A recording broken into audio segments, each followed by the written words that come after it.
আপনি পেট্রোল পাম্পে তেল ভরতে যান, তার মানে আপনি গাড়ির মালিক। রাতে প্রতিদিন আপনার ডিভাইস বসুন্ধরা আবাসিকে থাকে, তার মানে আপনি বসুন্ধরায় বাস করেন। এই ডেটা ধরে আপনাকে পিনপয়েন্ট করে এখন মার্কেটিং করা হয়। যখন আপনি নতুন একটা মোবাইল কেনার কথা ভাবছেন, তখনই দেখবেন মোবাইলে বিজ্ঞাপন হাজির হয়ে গেছে। আপনি তো অবাক, আরে আমার মনের খবর জানলো কেমনে? যখন যা দরকার সাথে সাথে সে জিনিসের অ্যাড হাজির। পিক্সেল ব্যবহার করে রিটার্গেট করা হচ্ছে। একবার আইফোন সার্চ করেছেন, এখন আইফোনে অ্যাড নিয়মিত দেখতে পারবেন।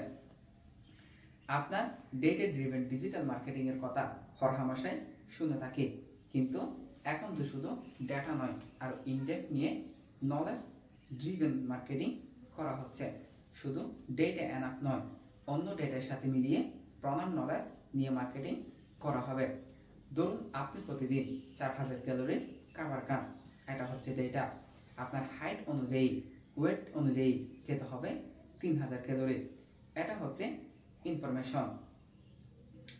আবার আপনি লাইফস্টাইল অ্যাপে জানাচ্ছে আজকে আপনি অলরেডি 27000 ক্যালোরি খেয়ে ফেলেছেন, এখন আর 300 ক্যালোরি খেতে পারবেন, এটা হচ্ছে নলেজ। কাস্টমারের ঠিক প্রয়োজনটাই খুঁজে বের করা হচ্ছে, সেটার এক্সাক্ট সলিউশন কমিউনিটি করে, তার সাথে ইমোশনালি বন্ডিং তৈরি করায় 4th জেনারেশন মার্কেটিং এর মূল কথা। ডিজিটাল মাধ্যমে এখন অল্প খরচ করে কোটি কোটি কাস্টমারকে রিচ করা যায়, কিন্তু শুধু রিচ করাই যথেষ্ট নয়, কাস্টমারের ইমোশন সাথে কানেক্ট করতে হবে।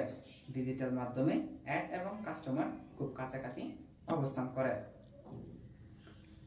ডিজিটাল মাধ্যমে ব্র্যান্ড ও কাস্টমার টু ওয়ে কমিউনিকেশন হয়, তারা তাদের বোর্ডিং হবে আরো অনেক স্ট্রং। মডার্ন মার্কেটিং পুরো